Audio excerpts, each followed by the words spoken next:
वाहिगुरु जी का खालसा वाहिगुरु जी की फतेह। सत्कारयोग सत्संगियों, गुरु गोबिंद सिंह जी महाराज ने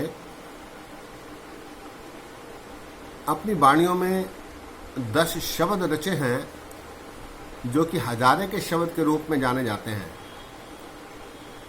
नितनेमी जपजी साहब के बाद शब्द हजारे, जाप साहब के बाद शब्द पातशाही 10वीं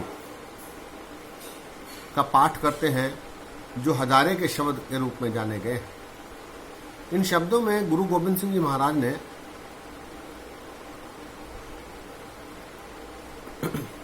मनुष्य का आचरण कैसा होना चाहिए और भरम भेद से कर्म कांडों से दूर रहते हुए प्रभु भक्ति कैसे की जानी चाहिए, इसका उदाहरण के साथ चित्रण किया है।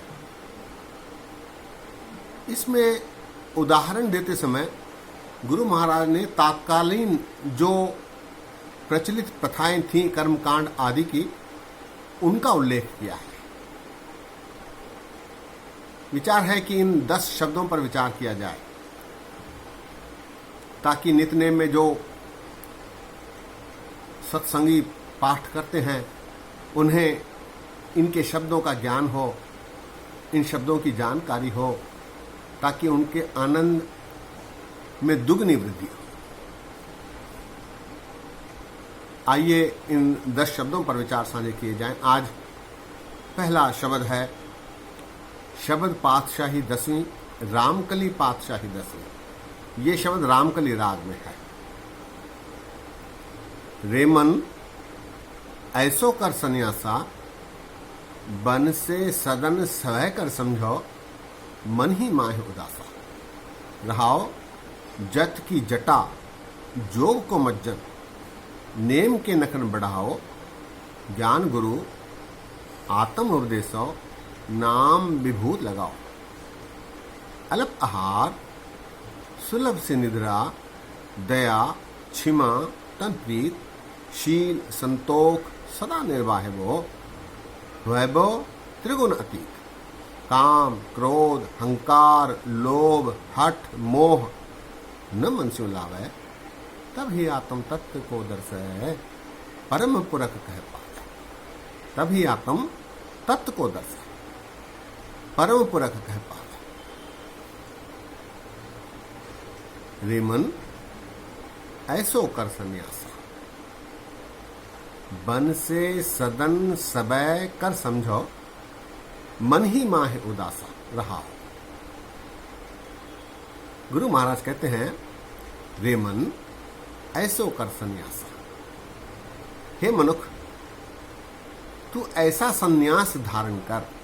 क्योंकि उस समय लोग सन्यास को ही प्रभु प्राप्ति का साधन समझने लगे थे। इसका निषेध करते हुए महाराज कहते हैं, रेमन ऐसो कर सन्यास, हे मनुख तू ऐसा सन्यास कर, बन से सदन सबय कर समझो, मन ही माहे उदासा। बन की बजाय सदन को ही तू भक्ति का स्थान बना, सबय कर समझो।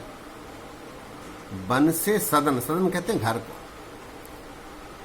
बन से सदन सबय कर समझो, घर को ही तू भक्ति स्थल बना, और मन ही माहे उदासा। जो तू उदासी धारण करता है जंगलों में जाकर, वो उदासी तू अपने मन में रख। हाथ पांव कर काम सब, चित निरंजन नाम। मन ही माहे उदासा, मन में उदासी रख, लेकिन गृहस्थ के सारे काम अंजाम दे। वे मन ऐसो कर सन्यासा, बन से सदन सवह कर समझो, मन ही माहे उदासा। रहाओ आगे महाराज कहते हैं, जत की जटा, जोग को मज्जन, नेम के नखन बढ़ाओ। जत की जटा, जत अर्थात संयम, संयम की तू जटा बना। जोग को संयम, योग जो करता है वो संयम, योग को संयम, जत की जटा जोग को संयम, नेम के नखन बढ़ाओ। संयम रख और नित्य नेम, निता प्रति भजन करने की रूपी नाखून तू बढ़ा। जटा, योग और नेम के नखन, जो सन्यासी हुआ करते थे वो जटाएं रखते थे और योग किया करते थे और नाखून नहीं काटते थे। महाराज ने इनकी तुलना करते हुए जीवन में कैसे रहना है इसका विस्तार से चित्रण किया है। जत की जटा जोग को मज्जन, नेम के नखन बढ़ाओ। नित नेम रूपी नाखून बढ़ाओ। जत की जटा जोग को मज्जन, नेम के नखन बढ़ाओ। ज्ञान गुरु आत्म उपदेशो, नाम विभूत लगाओ। ज्ञान रूपी गुरु तू अपना बना, ज्ञान को ही, शब्द को ही अपना गुरु बना। ज्ञान गुरु आत्म उपदेश, अपनी आत्मा को उससे उपदेश दे, ज्ञान से।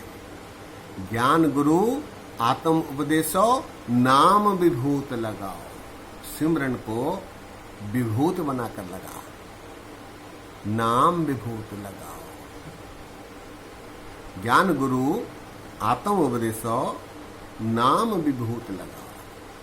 आगे महाराज कहते हैं, अलप आहार सुलभ से निद्रा, दया क्षमा तन प्रीत। आहार पर संयम रख, अल्प आहार का, थोड़ा खाना थोड़ा सोना। सुलभ से निद्रा, निद्रा भी ज्यादा नहीं। अलप आहार सुलभ से निद्रा, और क्या करना चाहिए? दया क्षमा तन प्रीत। दया, क्षमा और प्रीति रखनी, ऐसा व्यवहार बना। शील संतोख सदा निर्वाहवो, वैभव त्रिगुण अतीत। शील संतोख सदा निर्वाह, उसका ही निर्वाह कर। शील का, संयम का, संतोख का, इसका निर्वाह कर। वैभव त्रिगुणातीत, राजस तामस सातक त्रिगुण हैं, त्रैगुण। उनकी अवहेलना कर, उनसे दूर रहे। शील संतोख सदा निर्वाह, वो वैभव त्रिगुण अतीत। आगे काम क्रोध हंकार लोभ हठ मोह न मन से लावे। काम क्रोध लोभ मोह हंकार हठ मोह ये मन में नहीं लाना है, पंच विकारों से दूर रहना। तभी आत्म तत्व को दर्शय, परम पुरख कह पावे। ऐसा व्यवहार करने पर तुझे तत्व के दर्शन काल पुरख परमात्मा की प्राप्ति होगी। तभी आत्म तत्व को दर्शय, परम पुरख कह पावे। फिर तुझे प्रसिद्धि प्राप्त होगी, परम पुरख तू कहलाएगा। शब्द एक बार फिर, रेमन ऐसो कर सन्यासा, बन से सदन सबय कर समझो, मन ही माहे उदासा रहा। जत की जटा जोग को मज्जन, नेम के नखन बढ़ाओ। ज्ञान गुरु आत्म उपदेशो, नाम विभूत लगाओ।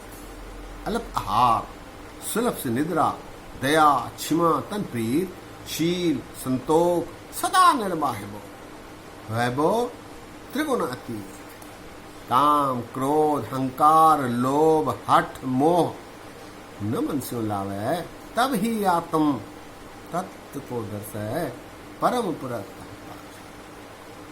इस प्रकार का व्यवहार करने पर ही तुझे इस जीवन में सफलता प्राप्त हो सकती है। ऐसे विचार गुरु गोविंद सिंह जी महाराज जी ने इस शब्द के माध्यम से दर्शाए।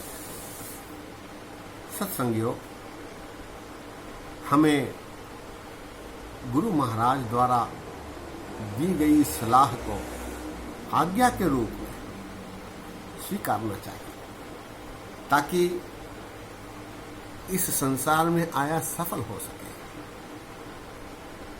ये माया बार बार हमें रोकेगी, अवरुद्ध करेगी और ललचाएगी। चपल मोहनी रूपम, माया चपल मोहनी है, वो चंचल है, वो अनेक प्रकार से अनेक ढंग से हमें लालायित करेगी, ध्यान हटाएगी। इससे बचना है। इससे बचने के लिए सिमरन करना है ताकि संयम आए। सत्संगियों, आज यही विश्राम है। अनेक गलतियां हुई हैं, दास को क्षमा करने की कृपा करो। इसी प्रकार अगले 9 शब्दों पर भी विचार शामिल किए जाएंगे। एक बार फिर माफी मांगते हुए आज्ञा बख्शो। वाहिगुरु जी का खालसा, वाहिगुरु जी की फतेह।